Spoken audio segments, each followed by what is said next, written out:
In this video, I want to talk about Irwin Allen's career as a disaster movie maker. Now, I've always had an affection for Irwin Allen, even though I know that he's got many faults. I loved his science fiction TV series from the 1960s. I used to rush home from school to watch Voyage to the Bottom of the Sea, which is my favourite, Land of the Giants, and The Time Tunnel. And Lost in Space I wasn't as keen on, and but I really enjoyed these TV series. They were great entertainment. Now in the 1970s, Irwin Allen became known for the disaster movie craze, even though quite a number of the best disaster movies weren't actually done by Irwin Allen, but I think probably the two very best disaster movies, The Poseidon Adventure and The Towering Inferno, were Irwin Allen productions. So there was always a bit of excitement when you saw a film or a TV program starting with Irwin Allen's production of. It might have been a little bit stiff, maybe a little bit sort of formulaic, but you knew that you were going to get something usually that was going to be quite entertaining in one way or another. Now, the Poseidon Adventure I have here in a Blu-ray, which comes from 20th Century Fox. This Blu-ray, it looks like it's from 2014, so it's been out for quite a while. It may or may not still be available. I'm not sure. And it's an absolutely fabulous presentation of the film, great picture quality, and really a host of excellent special features. Absolutely amazing array of features. The film, of course, was produced by Irwin Allen. It's got music by John Williams. I'm afraid I've got to start reading some of these things off the back, because Irwin Allen's films have so many stars that it's difficult for me to remember who is in what without looking it up somewhere. But this film stars Gene Hackman, Ernst Borgnine, Red Buttons, Roddy McDowall, always popular for Planet of the Apes fans, Shelley Winters, Stella Stevens, and it's really exciting. It's on the edge of your seat entertainment. It's based on a novel by Paul Gallico and a screenplay by Sterling Silliphant, who's worked with Allen a lot and is a really interesting writer in himself more generally. Ronald Neame's the director. Irwin Allen, I think a lot of his talent was executing some amazing special effects scenes, but wisely, I think, in both the Poseidon Adventure and the Towering Inferno, the director role was done by other more experienced directors in terms of movie making, and I think that was a sensible suggestion. So this is a commentary by director Ronald Neame, commentary by three of the actors, Pamela Sue Martin, Stella Stevens, and Carol Linley. It has a number of special features, such as the heroes of the Poseidon Adventure. There is a documentary about the ship, which it's the Poseidon Adventure is based on, and kind of duplicates. And there's just there's a little piece about Sterling Silliphant, storyboard comparisons, galleries. There's a lot of material here that is very interesting once you've seen the film, which is really 5 out of 5 stars definitely. Just some amazing scenes that they got the actors to do with them, submerged, doing quite long sequences underwater. So the making of this film is very interesting to hear about. Towering Inferno, which I think is even better than the Poseidon Adventure. The amazing disaster sequences are just incredible, absolutely amazing. And some of the features here, they've got like footage of Irwin Allen staging the some of the sequences, and it is a very convincing film. It's very the special effects, everything are just breathtaking. It's very, very exciting. And the actual director, of course, it was written again by Stirling Silliphant, and the director is John Guillermin, who I think is a very interesting director, and I also think he's a very underrated director. He directed the Dino De Laurentiis King Kong film in the 70s, which some people dismiss, but I think is an absolutely excellent feature, and he's done a lot of other outstanding films. He has a reputation of being, sometimes he had a reputation of sometimes being quite difficult to deal with during filming. Somebody who had a lot of tempers and things, but I think the results that he achieved in this film are incredible.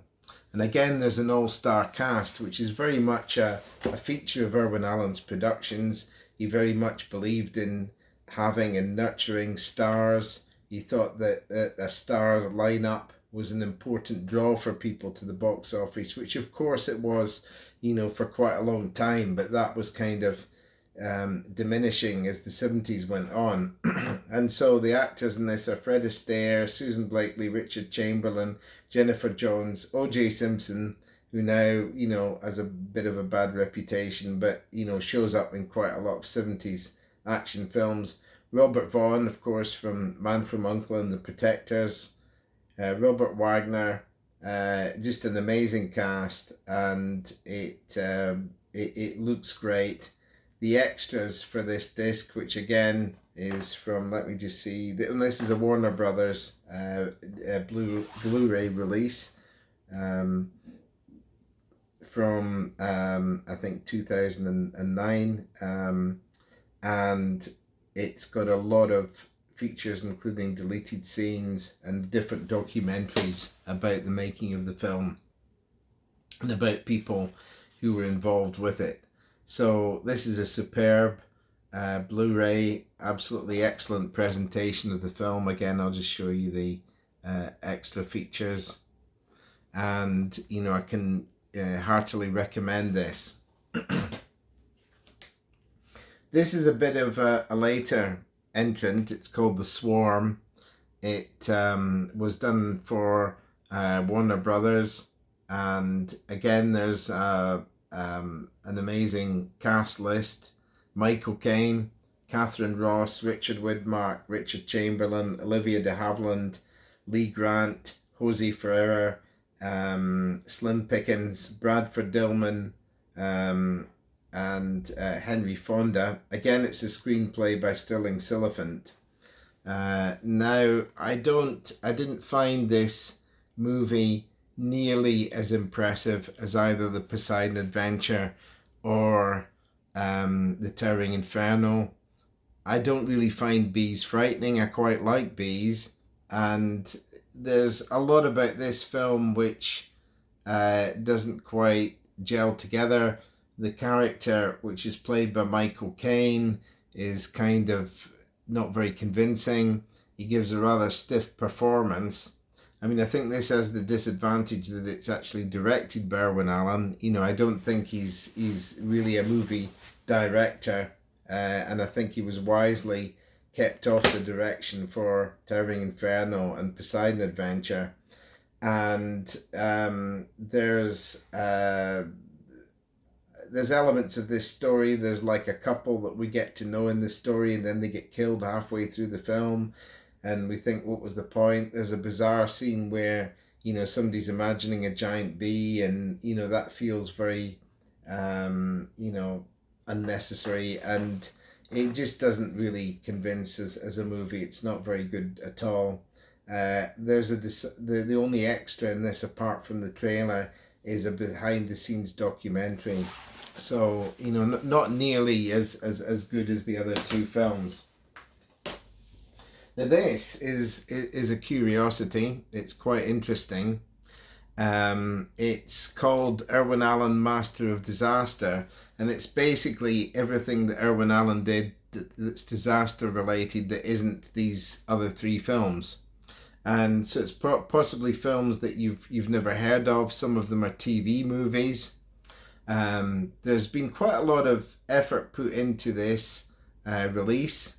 It's a Region A disc, so you need to have a multi-region player to be able to play this. If you're in Europe or the UK, it doesn't play on conventional players that are available in the UK, but I have a multi-region Blu-ray player.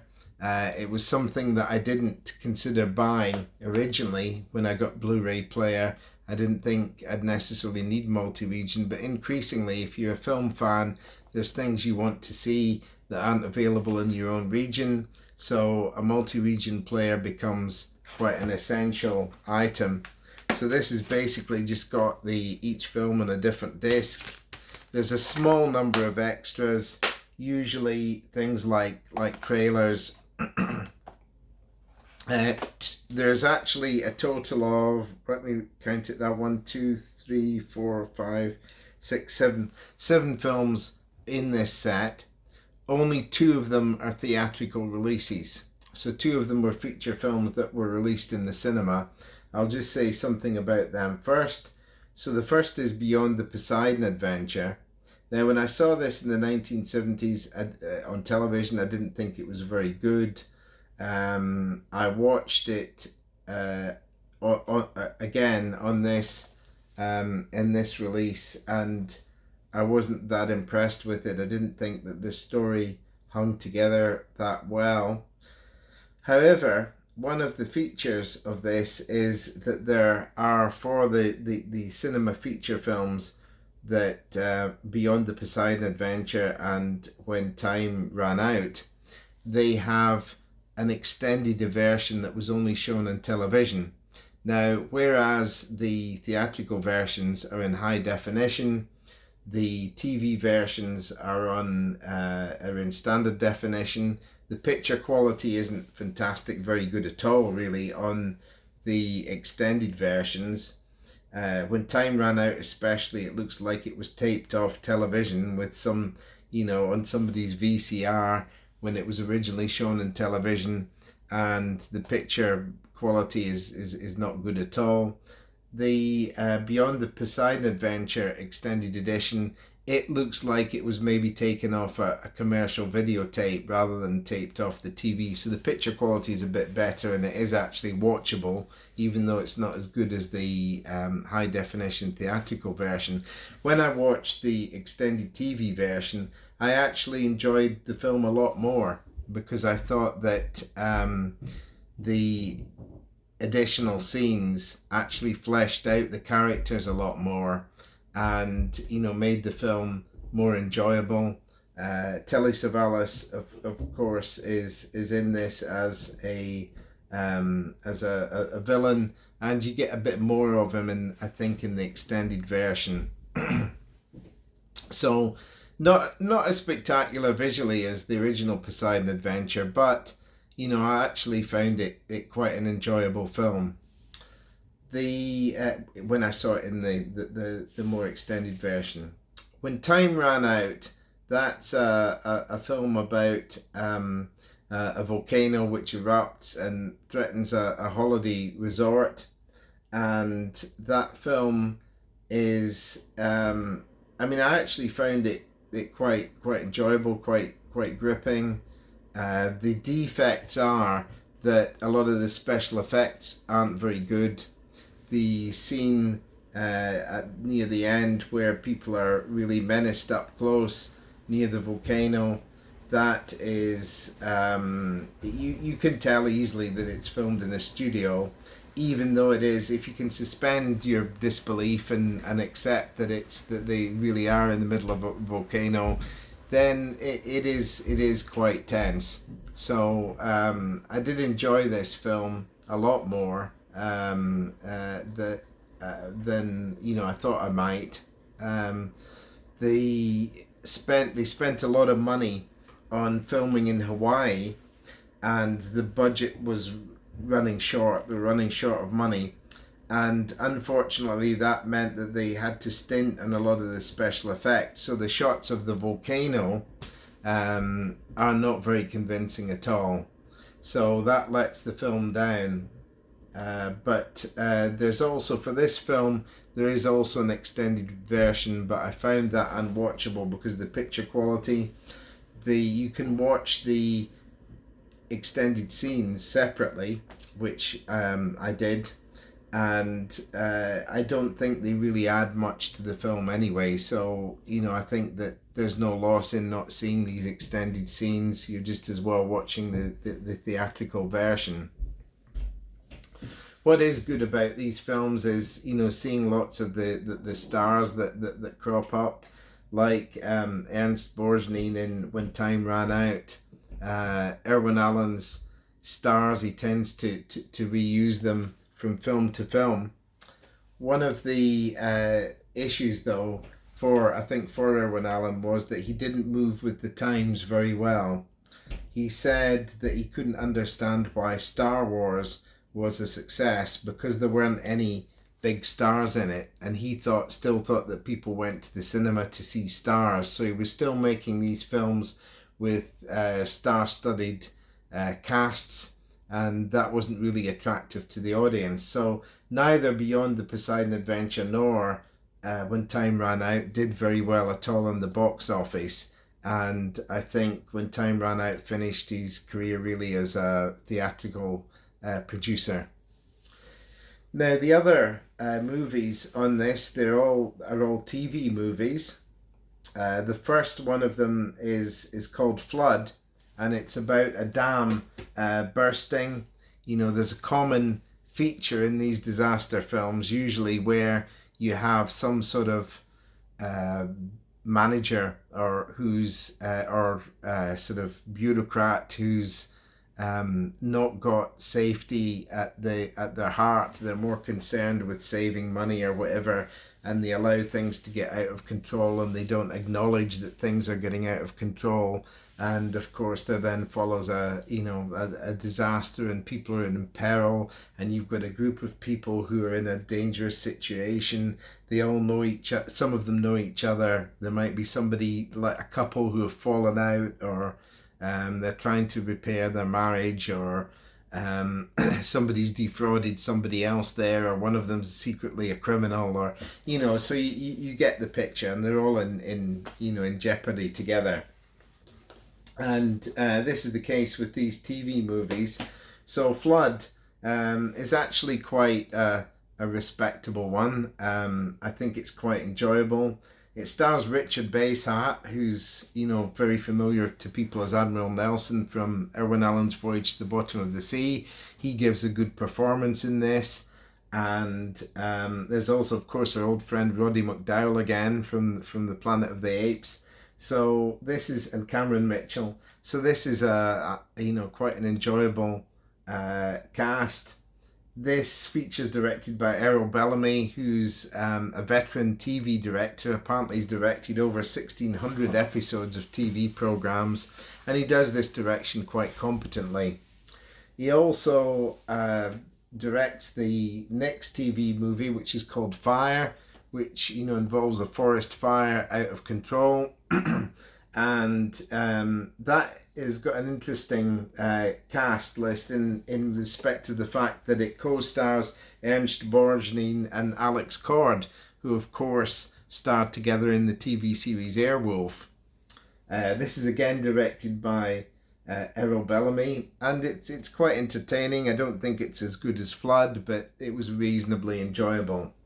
Now the last three films on this are Hanging by a Thread, which is about some people stuck on a cable car, which is not really, when you think about it, the Towering Inferno, this huge skyscraper on fire, or the Poseidon Adventure with people in an upside down, a cruise liner. And here we've got Hanging by a Thread, which is, mid 70s, and you've just got some people trapped in a cable car. It doesn't really feel like it's on the same scale, and that's made even worse by the fact that it's a two-parter. There's two 1.5 hour episodes, They involve interminable flashbacks about the relationships between the cast, the members of the cast before they ended up in this cable car, and it just feels really low budget, very cheap. There's a very small cast.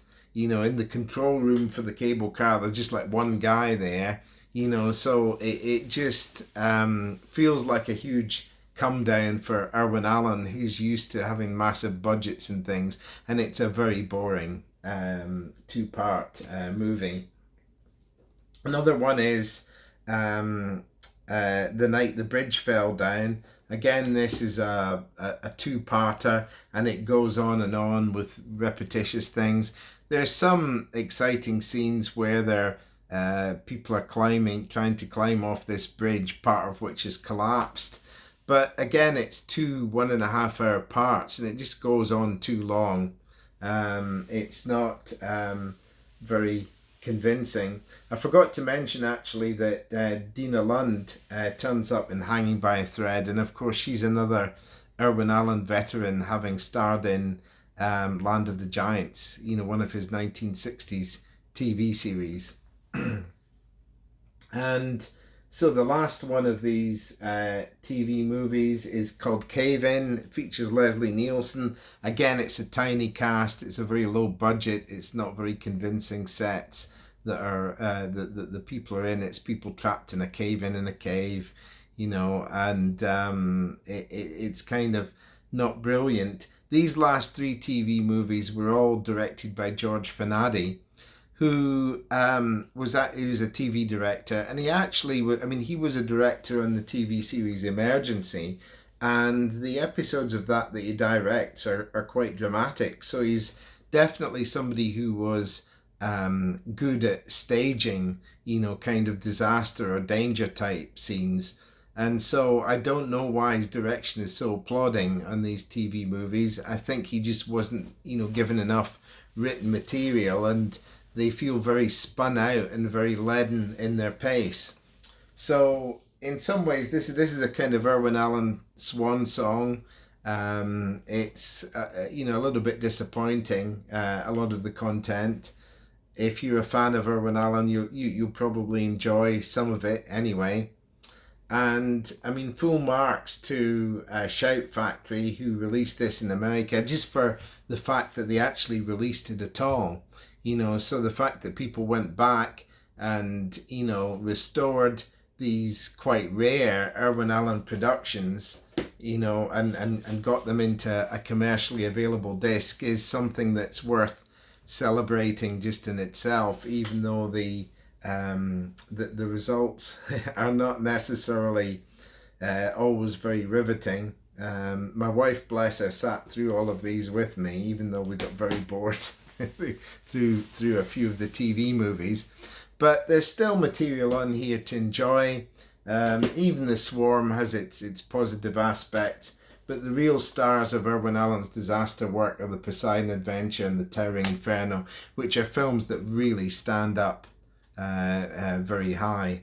And so I hope you found this video interesting if you've stayed the course and got to the end. If you do enjoy it, please share it and please click the like button.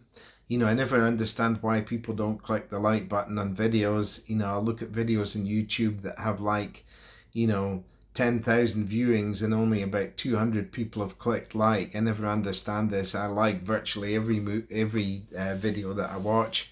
So thank you for listening. Thanks. Bye.